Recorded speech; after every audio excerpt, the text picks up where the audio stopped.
बिस्मिल्लाहिर्रहमानिर्रहीम अस्सलाम वालेकुम वरहमतुल्लाहि वबरकातुहू। जी स्टूडेंट्स, कैसे हैं आप सब? मैं उम्मीद करती हूँ अल्लाह के फजल व करम से आप सब खैर आफियत से होंगे। बेटा, आज का लेक्चर जो है उसका आगाज़ करने से पहले दुआ पढ़ लें। रब्बि इश्रह ली सदरी व यस्सिर ली अमरी वहलुल उक़दतम मिन लिसानी यफ़क़हू क़ौली रब्बी ज़िदनी इल्मा। जी बेटा, आज का हमारा टॉपिक है करारदाद लाहौर 1940। अब करारदाद लाहौर क्यों कर पेश की गई, इसको करारदाद पाकिस्तान भी बेटा कहा जाता है। और इसको पेश करने के असबाब क्या थे, थोड़ा सा इसका पस मंज़र मैं आपसे डिस्कस कर लेती हूँ बेटा। अब क्यों मुसलमानों ने करारदाद लाहौर जो है वो पेश की, उसकी सबसे बड़ी वजह ये थी कि मुसलमान जो हैं वो हिंदू गलबे से महफूज रहना चाहते थे। मुसलमानों को बेटा ये पता था कि अगर ये मुतहदा सूरत में इसी तरह हिंदुस्तान में अंग्रेज़ अगर छोड़ भी जाते हैं हिंदुस्तान को, अगर वो हिंदुओं के साथ मिलकर रहेंगे तो क्या होगा, हिंदू उनको अपने अंदर जज्ब कर लेंगे। ठीक है जी।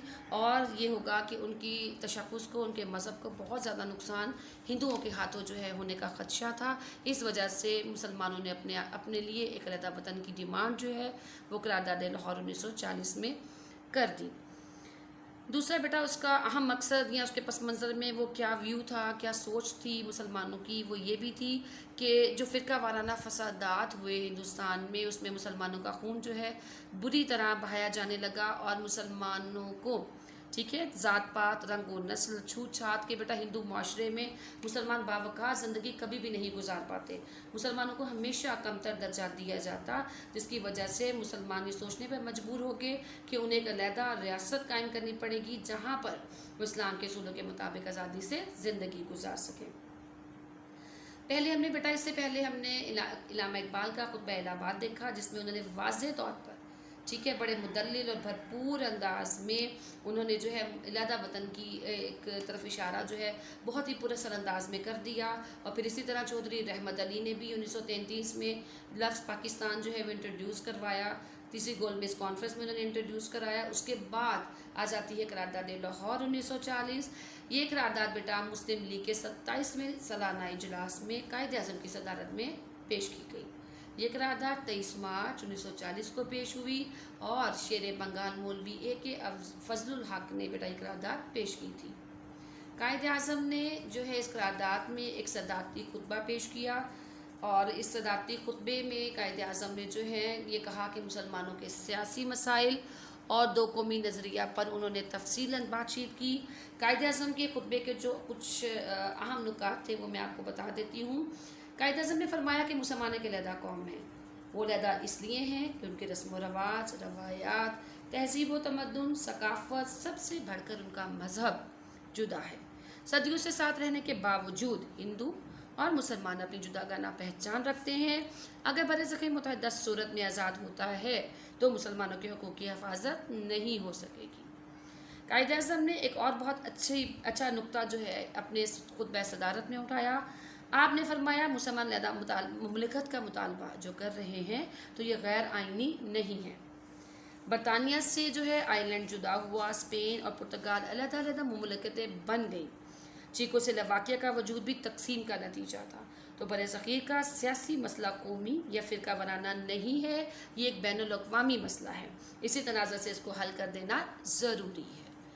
अब बेटा हम देखते हैं करारदाद का मतन क्या था। मतन से मुराद है एक तहरीर जो कि रिटन सूरत में हो, जो लिखी हुई तहरीर हो, उसको हम मतन कहते हैं।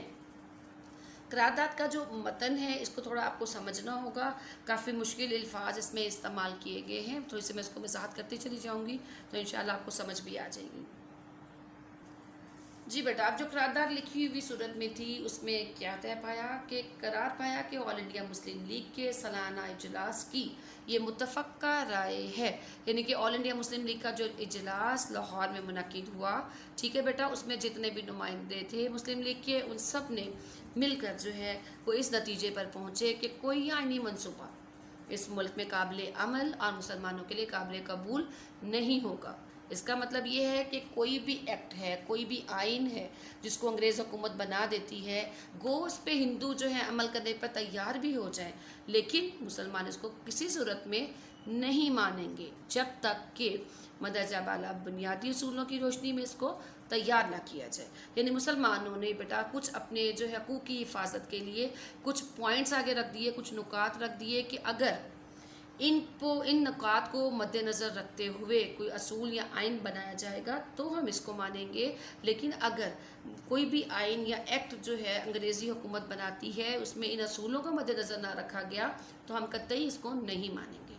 अब वो बेटा असूल क्या थे, यानी जुगराफाई तौर पर जुड़ी हुई वहदतों की हदबंदी ऐसे खित्तों में की जाए कि जहाँ मुसलमान अक्सरियत में हों। अब वो कहते हैं कि हम डिवीज़न तो चाहते हैं, अब आप तकसीम किस तरह से करोगे?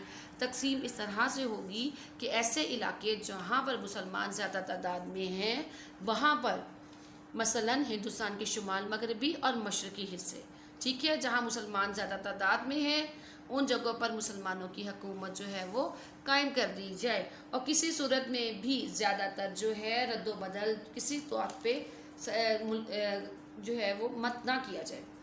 उसके बाद उन्होंने कहा कि उनकी तश्कील इस तरह से आज़ाद रियासतों की शक्ल में की जाए कि इसमें शामिल होने वाली वहदतें खुद मुख्तार हों और उन्हें मुकम्मल इक़्तिदार हासिल हो। इसके बाद उन्होंने ये कहा बेटा कि जो आज़ाद रियासतें हैं, ठीक है, ऐसे इंडिपेंडेंट जो हैं स्टेट्स बना दी जाएँ जिसमें वो रियासत जो है अपने अंदर खुद मुख्तार हो, ठीक है बेटा, वो अपने हकूक़ की हिफाजत के लिए इक़दाम भी कर सके और अपने इलाकों के इंतज़ाम व इंसराम को चलाने के लिए ख़ुद से बहुत से इख्तियारात उसको हासिल होने चाहिए। इसके अलावा इन वहदतों और खित्तों में अक़लियतों के हकूक़ का ख्याल रखा जाए। अब यहाँ पे उन्होंने देखो ये बात वाज़ेह कर दी कि अगर मुस्लिम अक्सरियती इलाके हैं, अगर उनमें हिंदू अक़लियत में मौजूद हैं तो उनके हकूक़ की हम हिफाजत करेंगे, लेकिन ऐसे खित्ते जहाँ पे हिंदू अक्सरियत में हैं वहाँ मुसलमान तादाद में कम है तो मुसलमानों के हकूक़ व मफादात का ख़ास ख्याल रखा जाए, और वो इलाके जहाँ मुसलमान अक़लियत में हों वहाँ भी उनके हकूक़ व मफादात का ख्याल रखा जाएगा। ये थे बेटे करारदाद का ये मतन था, वो लिखी हुई तहरीर थी जो उस वक्त जो है करारदाद में पेश की गई।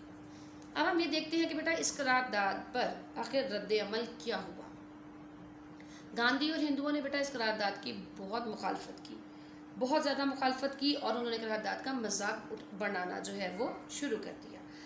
मुस्लिम लीग इस करारदाद को करारदाद लाहौर कह रही थी, लेकिन हिंदू प्रेस ने बेटा उस वक्त जो है इसे तंज करते हुए करारदाद पाकिस्तान लिखना शुरू कर दिया। फिर इस पर मुस्लिम कायदीन ने नई इस्लाह को अपना लिया और आज इसे करारदाद पाकिस्तान ही कहा जाता है। ये तो हिंदुओं का रिएक्शन था। इस पर जो है इस करारदाद पर बरतानवी प्रेस ने भी बहुत ज़्यादा जो है करारदाद को तनकीद का निशाना बनाया। उन्होंने कहा कि इस करारदाद को जिना का पाकिस्तान जो है करार दे दिया। हिंदू अखबार the Hindustan times, modern review, ठीक है, और एक और अखबार था अमृत बाज़ार पत्रिका ने तकसीम के मनसूबे की मुखालफत में बहुत ज़्यादा तहरीरें भी लिखना शुरू कर दी। अब बेटा हिंदुओं का ख्याल ये था कि तकसीम की तजवीज़ मुस्तरद हो जाएगी, लेकिन मुसलमानों ने बड़े सग़ीर ने अपने मुस्तक़बिल का फ़ैसला कर लिया था और सिर्फ 7 सालों बाद ही उन्होंने अपनी बेपनाह जद्दोजहद के नतीजे में बिलाखिर पाकिस्तान बनाने में कामयाब हो गए। तो बेटा ये जो हमारा आज का लेक्चर है करारदाद लाहौर या करारदाद पाकिस्तान पर है, ये बहुत इंपॉर्टेंट है। मैंने इसका थोड़ा सा आपको पस मंज़र भी बता दिया, कायदे आज़म के खुतबे के जो अहम नुकात थे वो भी मैंने आपको इजाफी मटीरियल इसमें बता दिया है। ये हमारा एक्सरसाइज का लॉन्ग क्वेश्चन तो नहीं है, लेकिन आप इसको याद करेंगे, ठीक है, और इसको अपने रजिस्टर्स पर लिखेंगे भी इंशाअल्लाह। अगले लेक्चर में हम जो है क्रिप्स मिशन 1942 को शुरू करेंगे। इजाज़त चाहती हूँ। अस्सलाम वालेकुम व रहमतुल्लाहि व बरकातहू।